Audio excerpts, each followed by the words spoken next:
ഒരിക്കൽ ഈ ഒരു പയ്യൻ കാലിൽ തെന്നി ഒരു ഭീമൻ വെയിലുള്ള പൂളിൽ വീണു.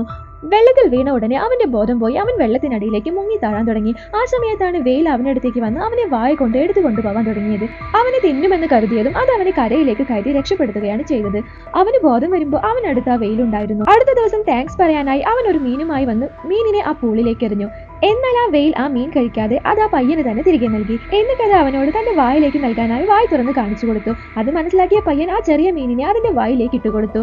അവൻ പോവാൻ നിന്നതും വെയിലും അവനൊപ്പം വരാൻ തുടങ്ങി. അവൻ എന്തൊക്കെ ചെയ്താലും അതും ആ വെയിൽ ചെയ്യാൻ തുടങ്ങി. അത് കണ്ട് അവിടെയുള്ള വെയിൽ ട്രെയിനർ ആശ്ചര്യത്തോടെ അവനെ നോക്കി. ശരിക്കും ഈ ഒരു വെയിലിനെ കുറച്ച് ദിവസങ്ങൾക്ക് മുന്നെയാണ് കടലിൽ നിന്ന് പിടിച്ചു കൊണ്ടുവന്നത്. എന്നാൽ അത് ഒരു ട്രെയിനിങ്ങിനും സഹകരിച്ചിരുന്നില്ല. ഈ പയ്യനൊപ്പം അത് കൂട്ടായതോടെ അവൻ തന്നെ ആ വെയിലിന്റെ ട്രെയിനറായി മാറി. ഒരു ദിവസം ഈ ഷോയുടെ ഓണർ ഈ വെയിലിനെ കൊന്ന് ഇൻഷുറൻസ് ക്ലെയിം ചെയ്യാൻ തീരുമാനിച്ചു. അതറിഞ്ഞ ഈ പയ്യൻ കൂടെ ജോലി ചെയ്യുന്നവരുടെ സഹായത്തോടെ ഈ വെയിലിനെ രക്ഷപ്പെടുത്തി കടലിൽ തന്നെ കൊണ്ടുപോയി വിട്ടു. വീഡിയോ ഇഷ്ടമായി ലൈക്ക് ചെയ്യാനും ചാനൽ സബ്സ്ക്രൈബ് ചെയ്യാനും മറക്കരുത്.